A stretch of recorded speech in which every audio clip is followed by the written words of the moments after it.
we network on a daily basis without even realizing it sometimes. Your interactions with your instructors and your classmates, volunteering, getting involved in your local organizations on campus, helping out in community nutrition programs. That all is not only building your networking base, but it's also giving yourself exposure to areas of nutrition that you might be interested in. Maybe you realize you might have loved community nutrition as much as you find that you do. Do you ever have so many questions and no one to ask, so they're just wasting away on Google searches you'll forget about in an hour or so? We had that same problem, and that's why we created the RD2B podcast, a resource for dietetic and nutrition students looking for answers that their peers don't have. We are students Macy and Emily and registered dietitian Carl Barnes. We engage in conversations and learn from RDs. Join us weekly as we gain insight into the unique journeys of registered dietitians all over the country.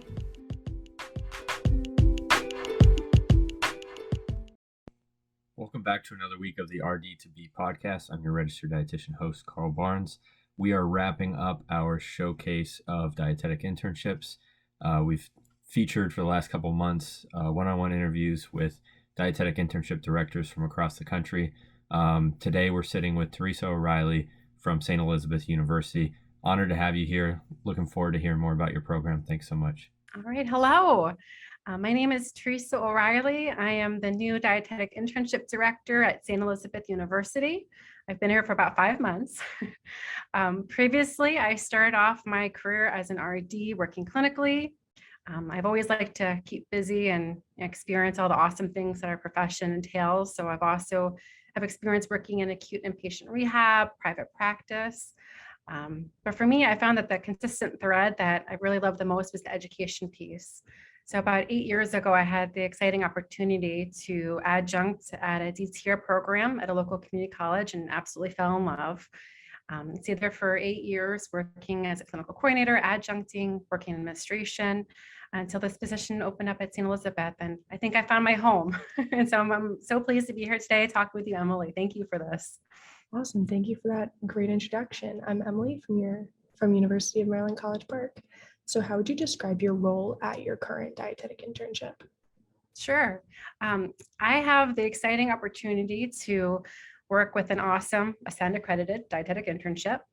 And so my job is to make sure that we're adhering to all of the competencies that our profession outlines, while still working with my fabulous faculty and preceptors to give our interns the most exciting, diversified dietetic internship experience possible. So we have a great group of very creative and innovative folks, and it's been a pleasure getting to know them these past 5 months. That's great, especially because it's such a new role, new position for you. So what does a typical work day look like for you? Oh, that's a great question. I think the thing about nutrition is that there's just never one, every day is different. It's definitely not cookie cutter. And that's what makes us, I think, our profession so exciting and really, it's never boring. So on a daily basis, I connect with our clinical faculty. We have 5 faculty here, and I'll talk to you later about how our program is outlined and what that entails. But also touching base with preceptors, our current interns to see how things are going, what opportunities or challenges or projects that we're working on. So definitely with COVID, that taught us all to be flexible, dynamic, pivot quickly if need be. And so it's great when you have a great team, so that makes it that much easier. So every day is new and exciting, but it's been a fun whirlwind so far.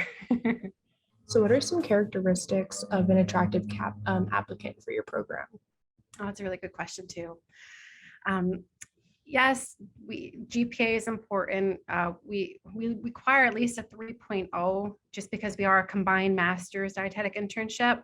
And we found that students that come to us with less than 3.0 typically struggle with the master's degree portion of the coursework. But honestly, the most important thing is that we want to see your passion. Any profession, any job, you're going to have great days and you're going to have days that are challenging. And again, I think COVID highlighted that for us. And if you have the passion and the sincerity and you want to help people, it's much easier to navigate those challenges and to bounce back and say, okay, now what do I have to do? Jump in and get this done. If you don't have the passion, that makes that harder. So our university and our internship, we really value taking a holistic look at students, which I think I personally really value.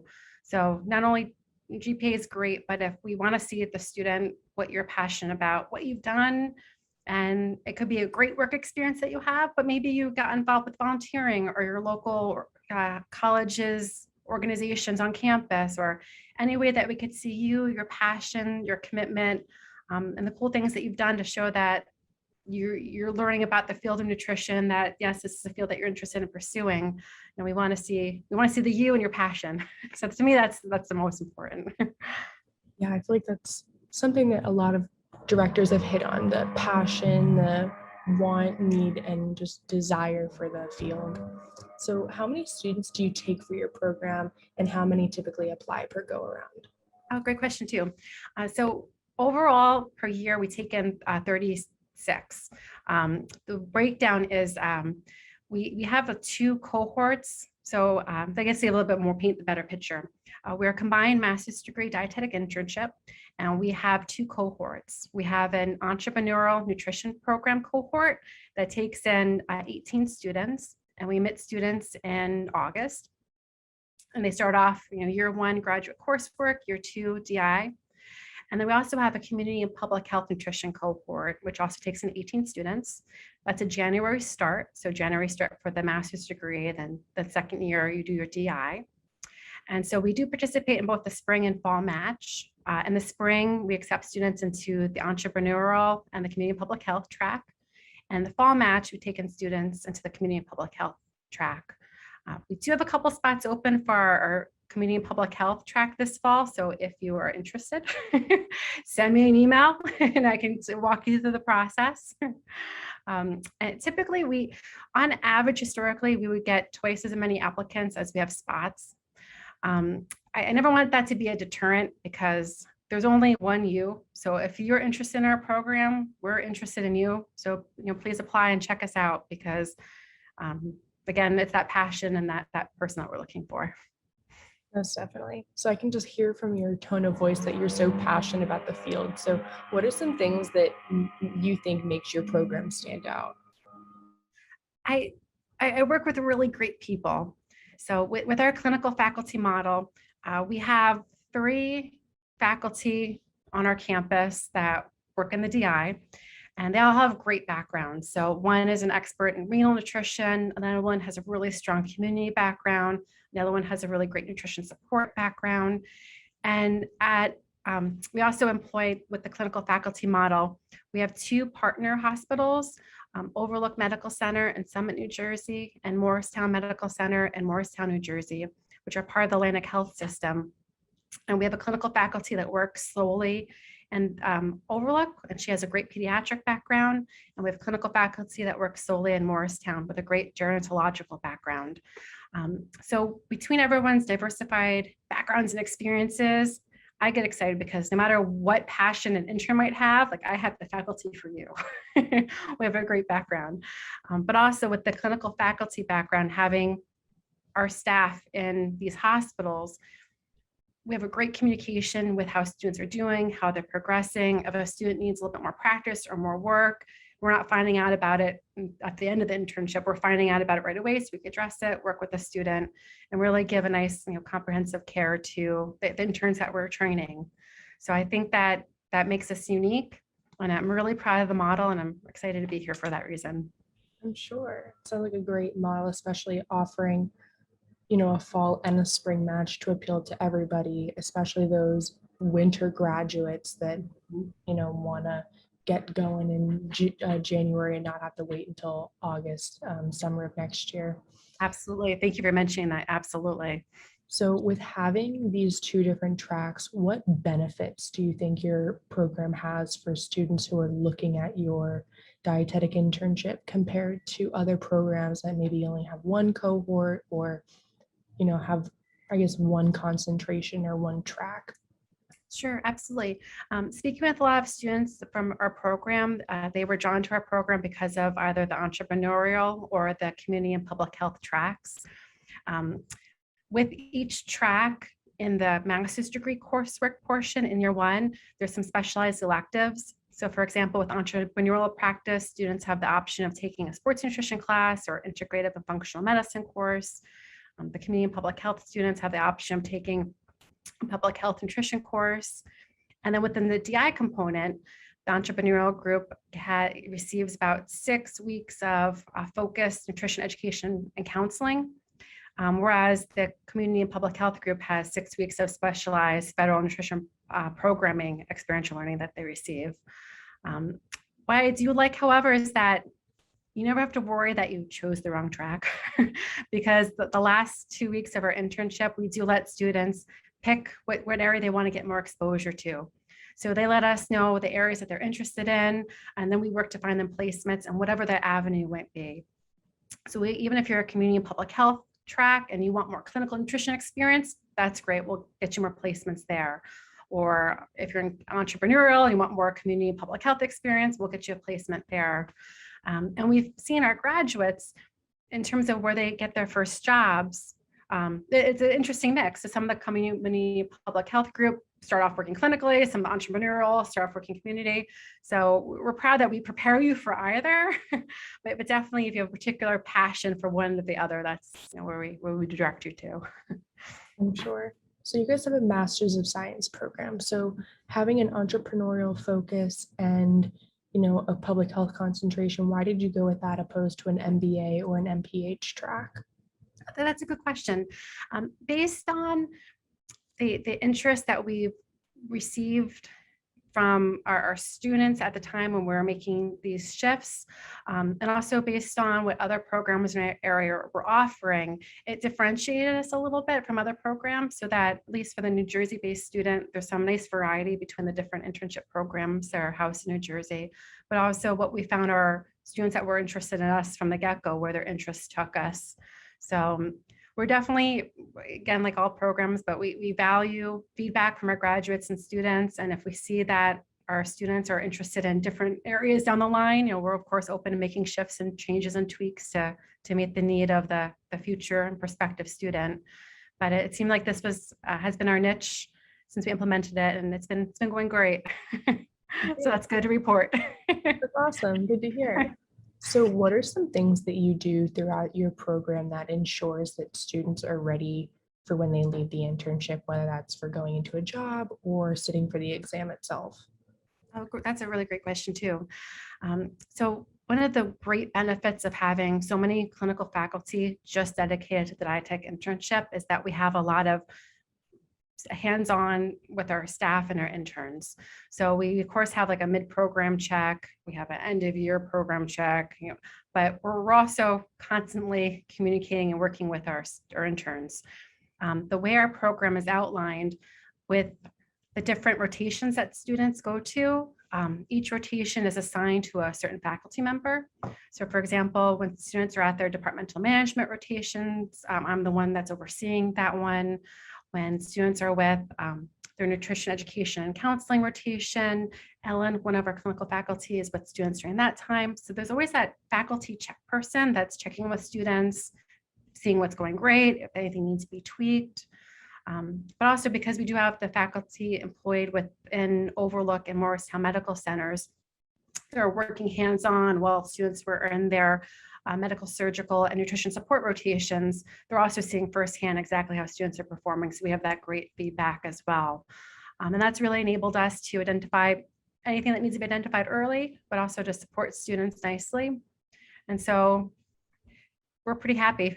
I'm sure. So what is your exam pass rate, whether it's within the first year or the first time they take their exam?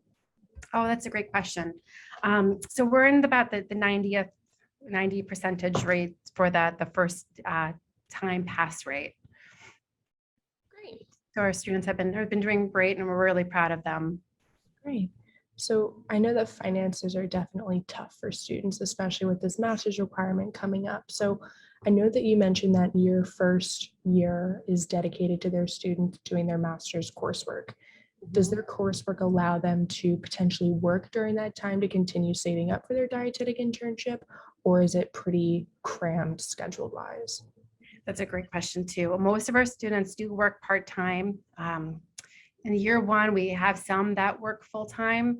And the online portion is nice because, again, it gives them that flexibility so they don't have to be committed to coming and traveling to a classroom while they're doing their graduate coursework piece. We are committed to trying to make sure that students still feel connected with their classmates and their instructor. So quite often throughout the courses, instructors will have times to meet with students on Zoom.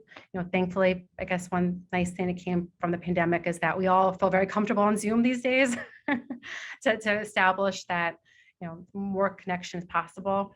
It also allows students that are traveling or that live in other states to begin our program while still living at home for year one.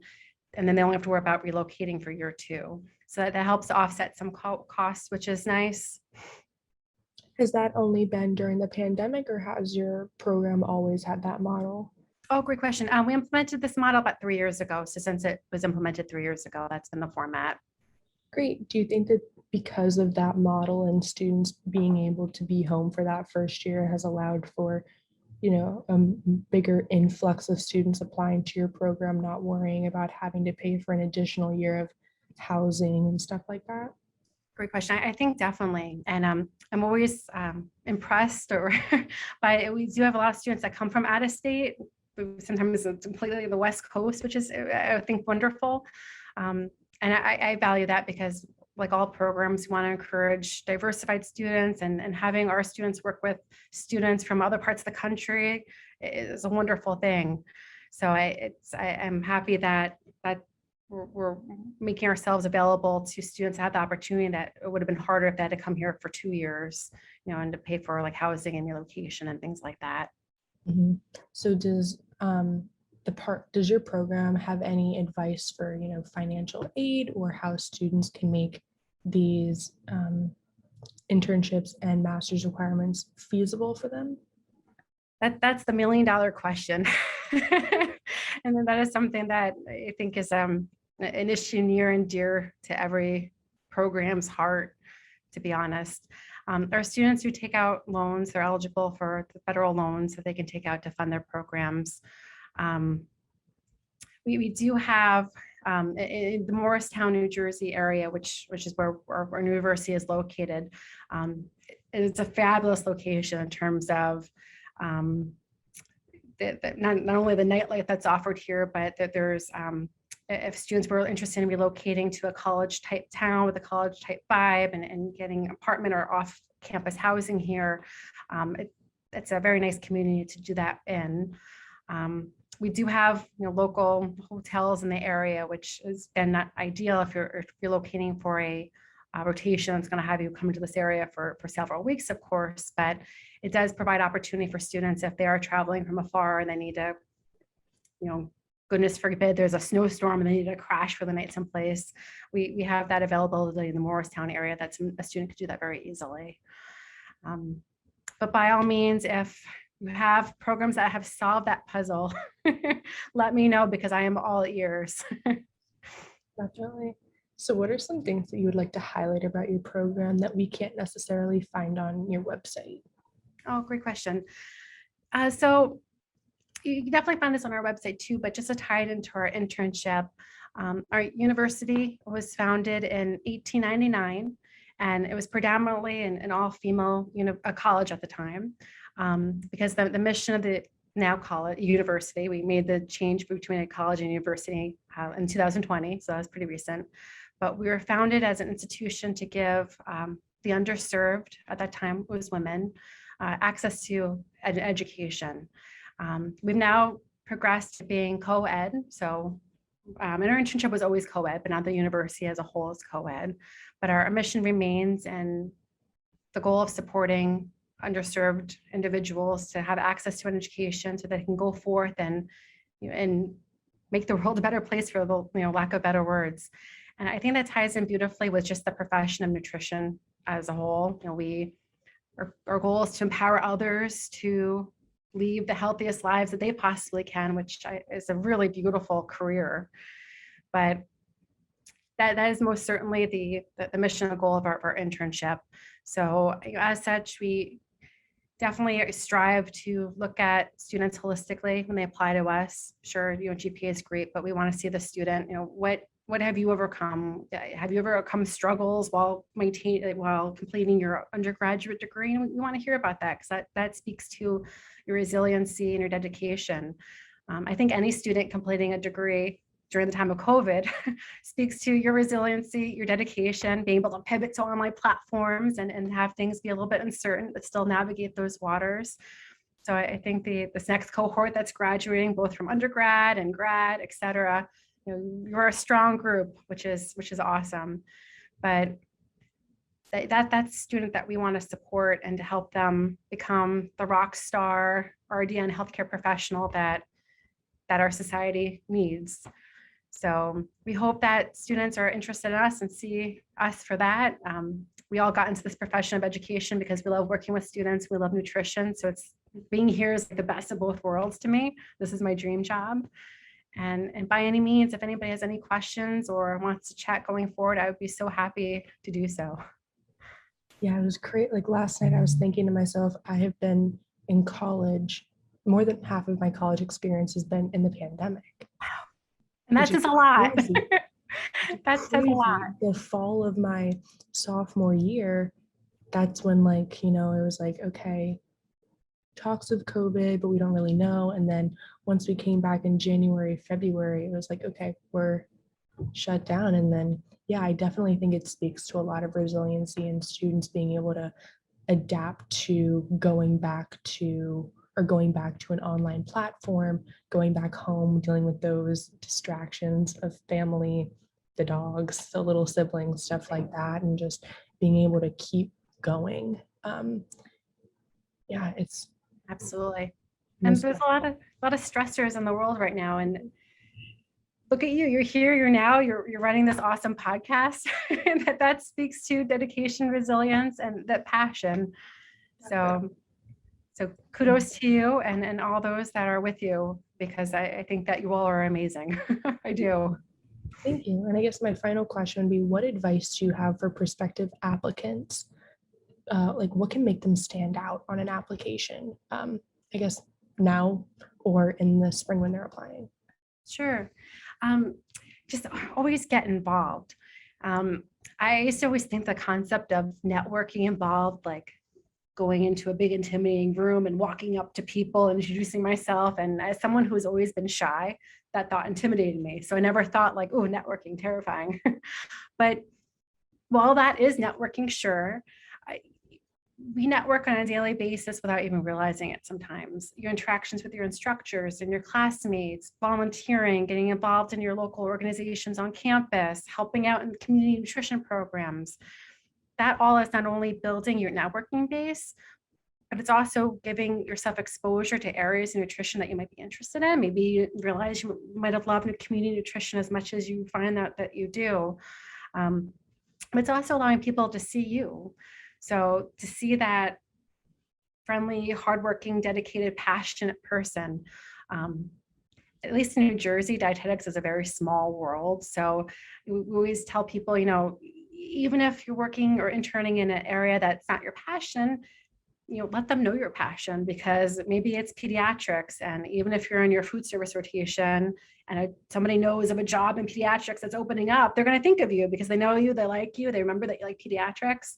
So in my opinion, while COVID makes it a little bit more challenging since a lot of stuff is on remote, as much as possible, just get out there, get involved as much as possible, donate your time as much as possible. If you can work in the field, that's great. But if not, help out any way you can, because you're networking, you're building that basis, you're getting your name out there, your personality out there, and also shaping, what kind of dietetics professional that you want to be. And for someone that's in my seat, we love to see that, because it shows your sincerity, your interest, your passion, the areas that you want to grow in. And that for me is everything. Awesome. Well, thank you so much for taking time out to speak with us today. I really appreciate it. Oh, absolutely, Emily. And thank you for this wonderful platform. I would have loved this when I was an intern. So I am so jealous for prospective students these days. It's a wonderful service that you provide. And I wish you and your teammates the best of luck. Thank you.